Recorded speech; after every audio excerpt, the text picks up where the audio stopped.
자, 오늘 말씀 칭의라는 제목입니다. 그래서 제일 좋은 옷 이렇게 정했습니다.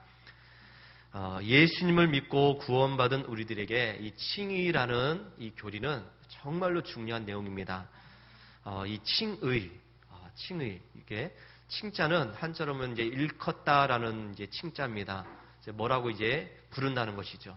또 어떤 것이라고 이렇게 칭호를 한다는 겁니다. 그래서 우리를 의롭다고 칭하는 것. 이게 이제 칭의입니다. 전혀 의롭지 않지만은 의롭다고 인정해 주는 것이죠. 그러니까 하나님께서는 우리를 보실 때 우리를 거룩한 사람이라고 그렇게 인정을 해 주시는 겁니다. 만약에 이 칭의가 없다면 죄 많은 사람들에게는 구원받을 수 있는 길이 전혀 없습니다.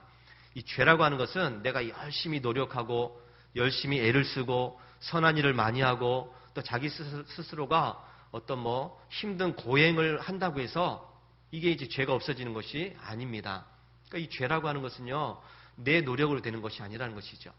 그래서 이 칭의, 하나님께서 우리를 그렇게 인정해 주셔야 그래서 우리가 이제 구원받을 수가 있습니다.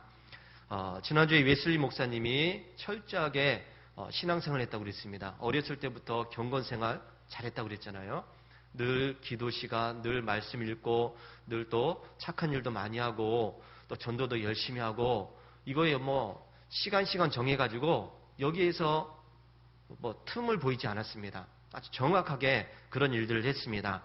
대학교에 가서도 이 홀리클럽을 통해서 역시 경건 생활을 계속 이어갔습니다.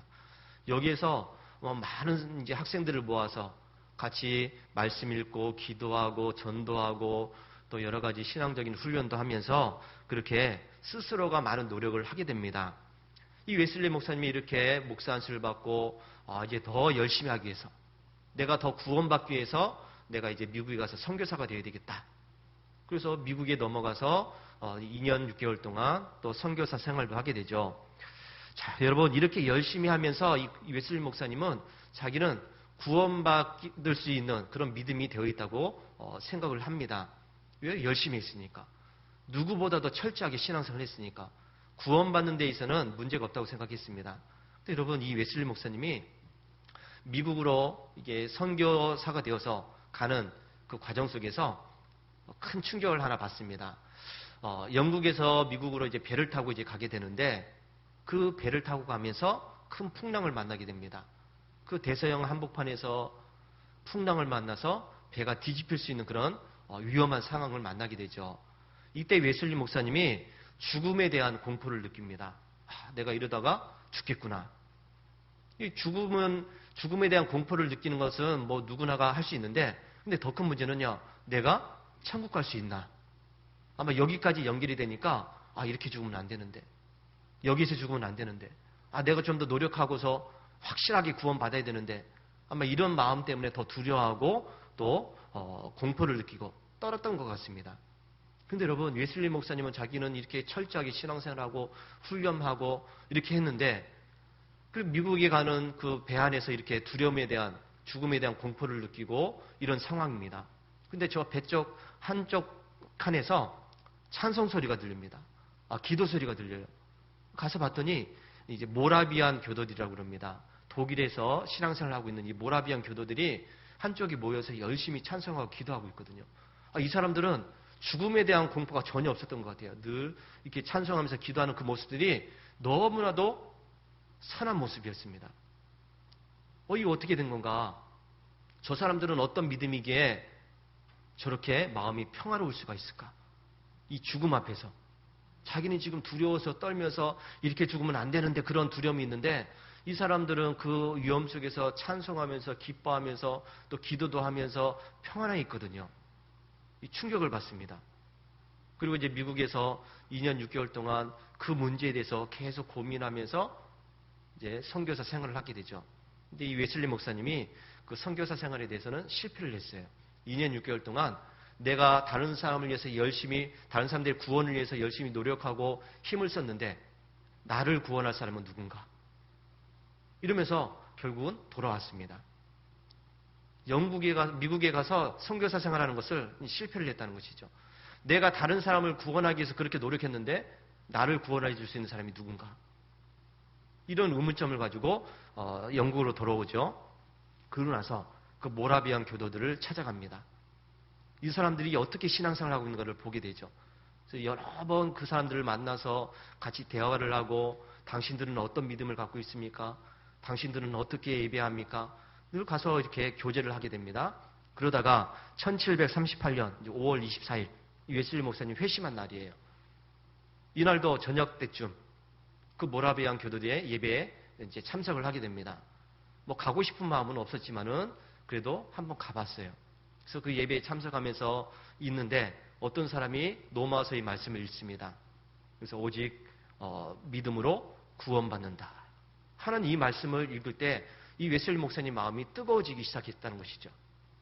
이게 웨슬리 목사님이 구원받은 그 날입니다. 5월 24일 회심의 날이라고 그래요. 그래서 우리 감리교회에서는 매년 5월 24일을 기념해서 웨슬리 목사님 회심 주일 해서 지키고 있습니다. 이 웨슬리 목사님이 이런 것을 이제 깨달으면서 그래 구원은 노력하고 힘을 다하고 애를 쓴다고 해서 받는 것이 아니라 오직 믿음으로 받는구나. 이거를 이제 알게 됩니다. 자기는 구원받기 위해서 그렇게 열심히 노력을 했는데 두려움을 가졌다는 것이죠. 공포를 느꼈다는 겁니다. 그런데 이 모라비안들의 이런 모습을 보면서 믿음은 구원은 노력이 아니다. 내가 애를 쓰는 것이 아니다. 내가 열심히 하는 것이 아니다. 하나님을 믿는 그 믿음으로 구원받는 것이다. 하는 이것을 깨닫게 되죠. 그래서 웨슬리 목사님이 나중에 이런 구원의 은혜를 깨닫고 나서 며칠 후에 사람들한테 이제 설교를 하면서 이 칭의에 대해서 설교를 했습니다. 여기에서 웨슬리 목사님이 칭의를 받기 위해서는 반드시 3가지가 필요합니다. 그랬습니다. 첫 번째는요, 하나님의 은혜와 사랑이 필요합니다. 두 번째는 예수님께서 나를 위해서 죽어주시는 그 대속의 은혜가 필요합니다. 그리고 세 번째는 그런 예수님께서 하신 그 일에 대해서 참으로 믿는 믿음이 필요합니다. 이 3가지를 이야기합니다. 하나님께서, 예수님께서, 그리고 내가 이렇게 3가지를 이야기했습니다. 하나님께서는 우리들에게 여러분 한량없는 은혜를 베푸셨고요. 사랑을 베풀어 주셨습니다. 예수님께서는 이미 십자가에서 나를 위해서 피 흘려 죽어주셨습니다. 예수님께서는 이미 하실 일들을 다 하셨죠. 나머지 하나가 있잖아요. 우리가 칭의라는 이런 것을 받기 위해서는 이제 한 가지만 있으면 됩니다. 그게 뭡니까? 내가 믿는 겁니다. 하나님은 하셨죠. 예수님도 하셨습니다. 마지막 3번째, 내가 믿는 것이라고 이야기했습니다. 예수님이 나를 위해서 십자가에서 죽어주신 그 보혈의 피를 믿는 겁니다. 그래야 우리는 하나님께로부터 의롭다고 인정을 받고 그때부터 이제 구원의 길을 갈 수 있다고 설교를 했습니다. 저는 이 말씀을 읽으면서 이 칭의를 어떻게 잘 설명을 할까? 이 말씀을 이제 칭의에 대한 이런 책들을 읽어보면 좀 어려워요. 내용을 이해하기가 좀 쉽지는 않습니다. 이거를 여러 번 읽으면서 이것을 어떻게 우리 성도님들한테 이야기를 해줄까? 이 고민을 하다가 누가복음 15장에 있는 탕자의 비유를 생각을 해봤습니다. 어떤 아버지에게 2 아들이 있었다고 그랬잖아요. 2 아들. 이제 2 아들 중에서 이제 두 번째 아들, 이 둘째 아들이 어느 날 아버지에게 이야기합니다. 아버지, 어차피 나에게 주실 것, 재산을 나한테 물려주세요. 여러분, 재산 상속을 해달라고 이 둘째 아들이 지금 아버지한테 이야기합니다. 재산 상속이라고 하는 것은 아버지가 이제 돌아가실 때쯤 해서 자녀들한테 이렇게 나눠주는 것인데 이 둘째 아들은 멀쩡하게 살아계신 아버지한테 가서 나한테 돌아올 그 재산을 달라고 이야기합니다. 지금 형도 멀쩡하게 있어요. 자기 형도 있습니다. 이스라엘 사회에서는 형이 많은 것을 상속을 받고 나머지 이제 형제들이 받게 되는데 이 둘째는 형도 제쳐놓고 자기한테 재산을 달라는 것이죠. 그야말로 이 아들은 이렇게 이야기하는 것은 이 아들이 막 나가는 아들이라는 이야기예요. 페르나라는 그런 이야기입니다. 어쨌든 이 아버지는 이 2 아들에게 재산을 이제 골고루 나눠줬습니다. 아들이 달라고 그러니까 뭐 아버지가 어떤 마음으로 나눠준지 모르겠지만은 어쨌든 나눠줬어요. 그리고 이 둘째 아들은 아버지께 받은 상속받은 재산을 가지고 먼 나라로 떠났다고 이야기합니다. 자, 그러면 이 둘째 아들이 먼 나라로 가서 여러분 뭘 했을까요? 무엇을 했을까요? 여러분은 돈이 많이 생기면 뭘 하고 싶습니까? 뭘 할까요? 예, 멋진 집도 짓고 차도 좋은 거 사고 또 맛있는 거 먹으러도 다니고 구경도 다니고 뭐 그렇게 하겠죠. 할렐루야. 이 둘째 아들도 이 재산을 상속받고서 먼 나라로 갑니다. 아버지가 없는 곳으로. 자유를 찾아서 이제 떠납니다. 그러고 나서 그곳에 가서 열심히 사업을 하든지 아니면 내가 좀 더 공부를 해야지. 뭐 공부를 하든지 아니면 내가 좀 기술을 좀 배워야 되겠다. 뭐 여기서 기술을 배우든지 이랬으면 참 좋은 아들일 텐데 그게 아니었죠. 먹고 마시고 흥청 망청 허랑방탕하게 모든 재산을 다 허비했다라고 말씀을 하고 있습니다. 성경 말씀을 읽으면서 이 아들이 재산 상속을 받고 먼 나라로 떠났다. 그 다음 절에 허랑방탕하여 다 허비했다. 이렇게 나옵니다. 돈을 받자마자 다 없었다는 것이죠. 여러분 이 돈을 받아놓고 그래도 한 절, 두 절 건너가지고 좀 이렇게 다 허비했다는 말이 있으면 뭐 좋을 텐데 이게 아니에요. 그냥 돈을 받자마자 그 다음 구절에 다 허비했다. 이렇게 나오고 있습니다. 결국은 여러분 이 자기가 맨날 잔치를 벌이고 친구들 불러서 이렇게 흥에 취해가지고 놀고 먹고 그러다가 결국은 다 허비하고 말았습니다. 돈을 물 쓰듯이 다 써버렸다는 것이죠. 그러다가 결국 빈털터리가 됩니다. 모든 재산을 다 잃어버립니다. 거기다가 그 나라에 그때 따라 큰 흉년이 들었다고 이야기합니다. 돈도 다 떨어졌는데 또 그때 흉년이 들었습니다. 그러니까 더 궁핍해졌다라고 또 성경은 말씀을 하고 있습니다. 이 둘째 아들은 어디 오고 할 데가 없는 그런 신세가 되고 말았어요. 날마다 호화롭게 음식을 차려놓고서 먹으면서 즐기면서 그렇게 흥에 취해서 놀고 즐겼는데 이제는 어느 누구도 자기를 돌봐줄 수 있는 사람이 없어요. 찬밥 한 그릇 얻어먹을 수 있는 곳이 없습니다. 정말 불쌍한 신세가 되고 말았습니다. 그러다가 겨우겨우 찾은 것이 돼지치는 일을 하게 됩니다. 돼지치는 일을 하게 됐어요. 여러분 이 아들은 돼지를 치다가 너무나도 먹을 것이 없으니까 돼지들이 먹는 그 쥐염 열매라도 먹으려고 했다는 것을 성경은 말씀을 하고 있어요. 이 아들이 돼지들이 먹는 그 쥐염 열매를 먹었다가 아니라 먹으려고까지 했지만은 그것조차도 먹을 수 없었다라고 말씀을 하고 있습니다. 그러니까 이 아들이 여러분 얼마나 비참한 인생이 되었는지를 알 수가 있죠. 어느 누가 하나 이 아들한테 밥 한 숟가락 주는 사람도 없었고요. 돌봐주는 사람이 없습니다. 너무 힘드니까 돼지들이 먹는 그것을 먹으려고 했는데도 그것도 먹을 수 없었다라고 이야기하는 정도니 여러분 이 아들의 인생이 얼마나 비참하게 떨어졌는지를 알 수가 있습니다. 이 아들이 이런 생활들을 하다 보니까 도저히 살 수가 없어요. 살 수가 없습니다. 그래서 가만히 생각해 보니까 자기가 아버지 집에 있었으면 내가 아버지 집에 있었으면 그래도 이렇게 배고프지는 않을 텐데 이렇게 비참한 인생이 되지는 않을 텐데 이렇게 고생은 안 해도 될 텐데 그런 생각을 하게 됩니다. 누굴 생각했다고요? 아버지를 생각합니다. 내가 아버지 집에 있었으면 이렇게 힘들지 않을 텐데 그래서 아버지한테 가야겠다. 더 이상 내가 이렇게 못 살아. 아버지한테 가야 되겠다. 이렇게 마음을 먹습니다. 그런데 문제가 있잖아요. 사람이 염치가 있잖아요. 벼룩도 낯짝이 있잖아요. 자기가 아버지한테 페루나처럼 재산을 달라고 요구를 했고 그 재산을 가지고 나와서 허랑방탕에 지금 다 써버리고 없어졌는데 지금 무슨 낯짝을 들고 아버지한테 가겠습니까? 여러분 생각해 보세요. 내가 이제 아버지께 그렇게 재산을 달라고 큰 소리치고 나왔는데 그게 없어졌어요. 거지가 되었습니다. 아버지한테 가려는 생각은 있는데 도저히 발이 떨어지잖아요. 어떻게 아버지한테 가겠는가?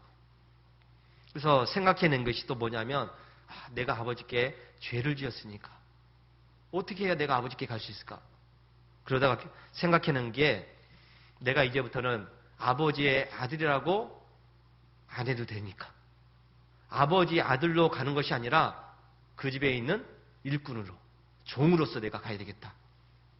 이렇게 마음을 먹었어요. 그럼 이 아들이 아마 잔머리가 많이 이제 들어가는 것 같아요.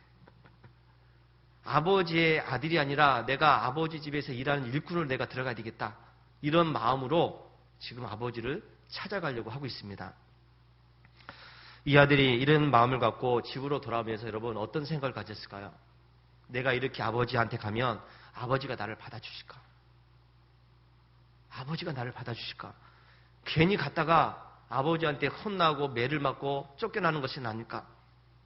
지금이라 다시 돌아갈까? 어떻게 할까? 뭐 이런 고민을 하고 생각을 하다가 결국은 어쨌든 아버지 집을 찾아왔습니다. 그런데 여러분 이 아들이 마을 입구에 닿기도 전에 아직도 거리가 먼데라고 성경 말씀하죠. 아직도 거리가 먼데 아버지가 저 멀리에서부터 자기를 향해서 지금 뛰어오고 있는 모습을 보게 됩니다. 그러더니 아버지가 나기를 반갑게 맞이해 주면서 끌어안아 주시면서 아들아 잘 왔다. 내 아들아 잘 왔다 하면서 자기를 그렇게 안아주시는 겁니다. 여러분 이게 무슨 일입니까? 이게 무슨 일이에요? 이 아들은 지금 생각지도 않은 환대를 받고 있습니다. 자기는 지금 아버지 집에 가면은 내가 아버지께 죄를 지었으니까 아버지를 어떻게 만날까? 아버지의 아들이 아니라 내가 품꾼으로 일꾼으로 내가 이제 살아야 되겠다. 그런 마음으로 지금 왔는데 생각지도 않게 아버지가 지금 자기를 따뜻하게 맞아주시는 겁니다. 아버지의 재산을 허랑방탕하게 다 허비하고 빈털터리가 되어서 돌아왔는데 이런 배은망덕한 아들을 아버지는 반갑게 맞이해 주셨다는 것이죠. 야, 네가 그렇게 큰 소리치고 나가더니 그 많은 재산 어떻게 했느냐? 아주 산거지가 되었구나. 네가 그 많은 재산을 다시 찾아오기 전에는 내 집에 들어오지 못한다. 너는 이제 내 아들이 아니다. 이렇게 이야기하실 것처럼 생각이 됐는데 전혀 그렇지가 않았다는 것이죠. 여러분, 이 아버지는 빈털터리가 되어서 돌아온 이 아들에게 가장 좋은 옷을 입혀주셨습니다. 손에 가락지를 끼워줬습니다. 발에 신을 신겨줬어요. 살찐 송아지를 잡아라. 잔치를 벌여야 되겠다. 여러분, 저는 도저히 이렇게 못합니다. 도저히 못해요. 모든 재산을 다 허비하고 나간 그 페루나, 여러분 그 아들, 이 아버지가 좋게는 안 볼 거예요. 근데 그 아들을 이 아버지는 가장 좋은 옷을 입혀주시고 손에 가락지도 끼워주시고 또 신발도 신겨주시고 그리고 살찐 송아지까지 잡아서 잔치를 벌인다는 것이죠. 그러면서 내 아들은 죽었다가 다시 살아났다. 내 아들은 잃었다가 다시 찾게 되었다. 하면서 너무나도 좋아하시는 겁니다. 여러분, 저는 이 말씀을 읽으면서 우리가 믿는 하나님 아버지께서 바로 저와 여러분들을 이렇게 대우해 주신다는 사실을 깨닫게 되었습니다. 이것이 바로 칭입니다. 아버지의 재산을 가지고 집을 나갔던 탕자는 세상 속에서 온갖 죄를 짓고 살아가는 우리들의 모습이에요. 이 탕자는 다른 사람이 아니라 저와 여러분들입니다. 은혜도 모르고 감사함도 모르고 자기 잘난 멋에 살아가는 저와 여러분들이에요. 그러다가 결국은 빈털터리가 되고 알거지가 되고 어느 누가 하나 돌봐주지 않는 그런 비참한 인생을 살고 있는 것이 바로 저와 여러분들입니다. 아버지의 품을 떠나서 자기 하고 싶은 대로 하면 자기가 원하는 대로 하면 잘 될 것 같고 좋아질 것 같지만은 여러분 그런 인생은 결국은 빈털터리가 된다는 것, 궁핍해진다는 것, 가장 비참해진다는 것을 여러분 잊지 마시기 바랍니다. 하나님을 떠나서는 우리는 잘 될 수가 없어요. 여러분 세상을 살아간다는 것, 이게 어디 쉬운 일입니까? 여러분 세상 살아가는 게 어디 쉬워요? 요즘처럼 특별히 또 이제 불경기에 코로나의 위험이 있는 이런 시기에 취직도 안 되고요. 자기 뜻대로 되지 않는 그런 일들이 있습니다.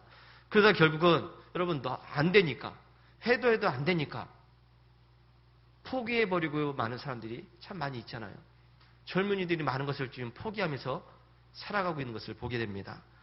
하나님을 떠난 인생, 하나님이 없이 살아가고자 하는 그런 인생은 여러분 결국은 돼지들이 먹는 쥐엄 열매조차도 먹을 수 없는 그런 비참한 인생이 된다는 것을 분명하게 기억하시기 바랍니다. 이런 비참한 인생이 다시 살맛 나는 인생이 되기 위해서는 여러분 탕자처럼 결단해야 됩니다. 하나님을 떠나고 하나님 없이 자기 멋대로 살려고 했던 지난날의 잘못된 것을 깨닫고 회개하고 하나님께로 돌아와야 될 줄로 믿습니다. 아버지 아들이 아니라 나를 품꾼의 하나로라도 써주세요 하는 그런 마음으로 회개하면서 우리가 하나님 앞에 나와야 됩니다. 그래야 그 인생이 다시 회복될 수 있다는 것을 믿으시기 바랍니다. 칭이라는 것은요, 죄인이 하나님의 은혜를 입는 것을 이야기해요. 탕자가 아버지의 그런 따뜻한 환대를 받았듯이 죄인이 하나님의 은혜를 입는 것을 이야기합니다. 그래서 칭의는 법적인 용어예요. 죄를 사면받는 것을 이야기합니다. 용서받는 거예요. 이제부터는 너희 죄는 없다. 다시는 죄인 취급을 받지 않는 것이 바로 칭의입니다. 이런 칭의를 위해서 하나님께서는 저와 여러분들에게 한량없는 은혜를 베풀어 주셨고 예수님께서는 나를 위해서 그 십자가에서 피 흘려 죽어주셨습니다. 내가 죽어야 될 그 자리에 예수님께서 대신 죽어주신 것입니다. 대신 죽어주셨다는 이야기입니다. 그래서 우리는 나의 공로가 아니라 예수님의 그 공로 때문에 죄에서 용서받고 의로운 자라고 여김을 받는다는 것을 믿으시기 바랍니다. 칭의를 위해서 하나님께서 하실 일을 하셨습니다. 예수님께서 하실 일은 하셨습니다. 그렇다면 이제 우리가 할 일이 있습니다. 그게 뭐라고요? 믿는 겁니다. 예수님께서 나를 위해서 십자가에서 죽어주셨구나. 예수님께서 나를 위해서 피 흘려 죽어주셨기 때문에 나는 이제 죄에서 용서받았다 하는 사실을 확실하게 믿는 것. 그래야 우리는 하나님의 은혜로 죄 없는 사람처럼 여겨진다는 사실을 믿으시기 바랍니다. 탕자가 아버지께로 돌아왔을 때 여러분 아버지는 반갑게 맞이해 주었습니다. 내 아들은 죽었다가 다시 살아났다. 내 아들은 잃어버렸다가 다시 찾았다. 너무나도 좋아했습니다. 이것이 바로 여러분 하나님의 마음입니다. 그러면서 그 아들에게 제일 좋은 옷을 입혀라. 제일 좋은 옷을 입혀라. 여러분 옷이라고 하는 것은요. 덮어주는 것이죠. 가려주는 겁니다. 여러분 생각해 보세요. 이 아들은 지금 뭐 하다고 왔습니까? 돼지치다가 왔어요. 돼지치다가. 여러분 돼지 농장에 가보셨어요? 안 가보셨습니까? 냄새가 장난이 아니잖아요. 머나먼 길을 정처 없이 떠돌다가 지금 여기까지 왔습니다. 그러면 여러분 온갖 더러운 것들이 다 묻어있는 그런 상태죠.